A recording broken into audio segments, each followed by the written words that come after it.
नमस्कार, न्यूज 18 के digital platform पर आपका बहुत स्वागत है। मैं हूं आपके साथ अंशिका पाठक। इजराइल ने हमास के साथ अस्थायी संघर्ष विराम संबंधी अमेरिका के एक नए प्रस्ताव को स्वीकार कर लिया है।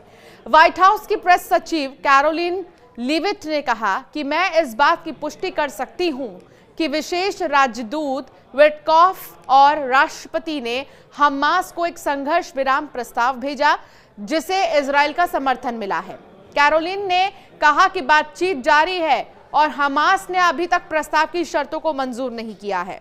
विटकॉफ ने बुधवार को कहा था कि अमेरिकी प्रशासन नया प्रस्ताव प्रस्तुत करने वाला है। व्हाइट हाउस ने गुरुवार को कहा कि इजराइल ने हमास के साथ अस्थायी युद्ध विराम के लिए अमेरिका के नए प्रस्ताव को स्वीकार कर लिया है।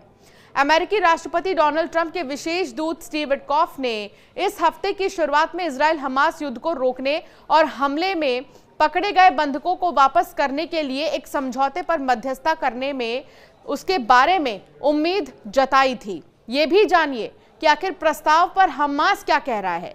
उन्होंने कहा है कि ये हमारे लोगों की किसी भी मांग का जवाब नहीं देता है, जिनमें से सबसे प्रमुख युद्ध और अकाल को रोकना है।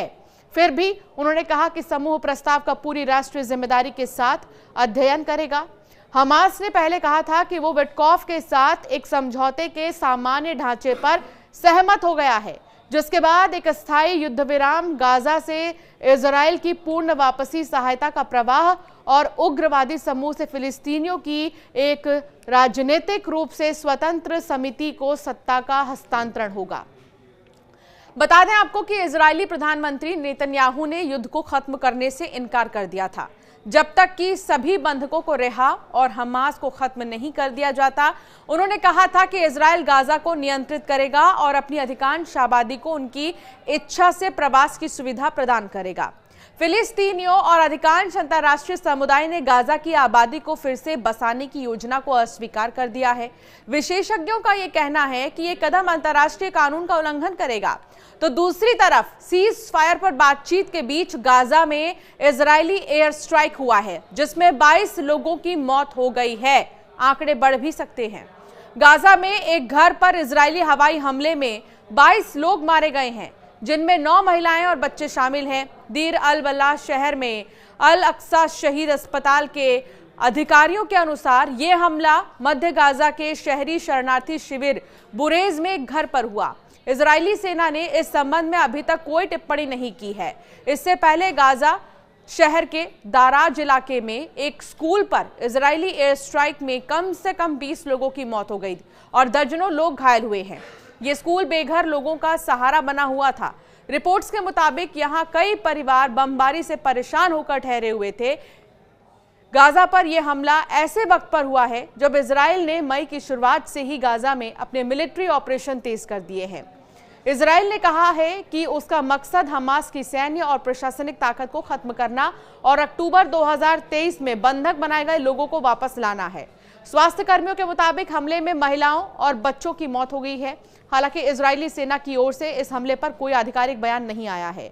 मीडिया रिपोर्ट्स का यह कहना है कि इजरायली सेना ने गाजा में लगभग 77% हिस्से पर कब्जा कर लिया है। ये तो जमीनी सेना की मौजूदगी से या लोगों को खाली कराने के आदेश और बमबारी के जरिए की गई है। वहीं दूसरी तरफ गाजा भुखमरी की तरफ तेजी से बढ़ रहा है। हालांकि इंटरनेशनल दबाव और भुखमरी की वार्निंग के बावजूद इजराइल ने हाल ही में मानवीय सहायता पर लगी रोक में ढील दी थी, लेकिन प्रधानमंत्री नेतन्याहू ने साफ कहा है कि इजराइल पूरे गाजा पर कंट्रोल रखेंगे। गाजा में अब तक 53,000 से भी ज्यादा लोग मारे जा चुके हैं, जिनमें बड़ी तादाद में नागरिक शामिल हैं। 20 लाख की आबादी वाले गाजा के नागरिक अब विस्थापित हो चुके हैं। नेतन्याहू ने कहा है कि वो तब तक इस जंग को खत्म नहीं करने वाले जब तक हमास अपने हथियार नहीं डाल देता। तो फिलहाल जो है लगातार युद्ध की स्थिति बनी हुई है, लगातार एयर स्ट्राइक की खबरें सामने आ रही हैं, मौत का सिलसिला लगातार जारी। और अगर गाजा की बात करें तो अब तक 53,000 से भी ज्यादा लोग मारे जा चुके हैं। इसमें आम नागरिक भी शामिल हैं। आपका क्या कहना है इजराइल के इस एयर स्ट्राइक पर? हमें जरूर कमेंट कर बताएं।